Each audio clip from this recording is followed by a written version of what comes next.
Λοιπόν, καλημέρα σε όλους. Καταρχήν θα ήθελα, δεν μ' αρέσει το μικρόφωνο, δεν μου άρεσε. Δεν πειράζει, δεν πειράζει.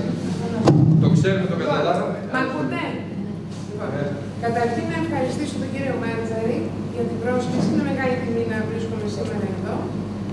Στέλιο, σε ευχαριστώ λοιπόν πάρα πολύ. Έχουμε μια μακρά φιλία και μια μακρά συνεργασία. Χαίρομαι ιδιαίτερα που είμαι εδώ. Σας ευχαριστώ λοιπόν όλους πολύ. Να σας πω ποια είμαι, λέγομαι Μαρία Κωνσταντόβου. Είμαι παιδί του Αιγαίου βέβαια, ένα από τα παλιά χαρακτηριστικά του μεταπτυχιακού του τουρισμού, που είναι και το πρώτο μεταπτυχιακό που ιδρύθηκε στην χώρα, πρέπει να το πω αυτό, γιατί αν δεν ευλογήσουμε το σπίτι μας, θα πέσει να φυλακώσει.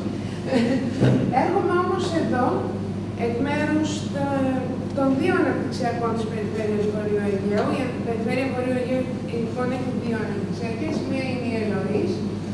Το όνομά της είναι μετά την αγαπημένη κυρία Ελωρής της Αρμία, την πρώτη γυναίκα μαθήτρια του Πυθαγόρα με άπτες στη γνώση της γεωμετρίας.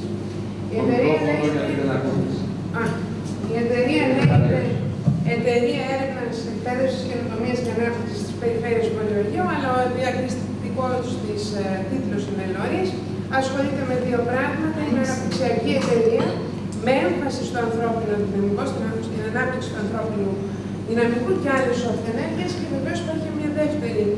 Σε αυτή την εταιρεία είμαι διευθύντρια και είμαι και η διευθύνουσα σύμβουλος του Αναπτυξιακού Οργανισμού της Περιφέρειας Βορείου Αιγαίου.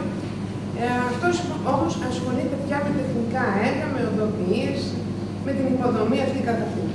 Εγώ λοιπόν ήρθα εδώ να σας μιλήσω, όχι ως ακαδημαϊκός βέβαια, αλλά ως ένας άνθρωπος που έχει εργαστεί πάρα πολλά χρόνια στις αναπτυξιακές εταιρείες του δημοσίου, κοντά στις περιφέρειες, κοντά στους δήμους, και νομίζω ότι έχω διαπιστώσει ένα κενό, το οποίο ήρθα εδώ να συζητήσω μαζί σας και να σας εντρικάρω ως προς τη συζήτηση αυτού του θέματος. Λοιπόν, επειδή όμως είμαι άνθρωπος των αριθμών, έχω ασχοληθεί λοιπόν με την χαρτογραφία, με τα συστήματα πληροφοριών και αυτό που λέγεται artificial intelligence, καταλαβαίνω τα πράγματα να βλέπω σε αριθμούς και βεβαίως τα βλέπω πάνω σε κάρτες. Εδώ λοιπόν είναι κάποια δεδομένα που σας έφερε, μια που συζητάμε για την περιφέρεια Βορείου Αιγαίου. Είναι δεδομένα του ΙΝΣΕΤΕ μετά από επεξεργασία των δεδομένων της Τράπεζας της Ελλάδος.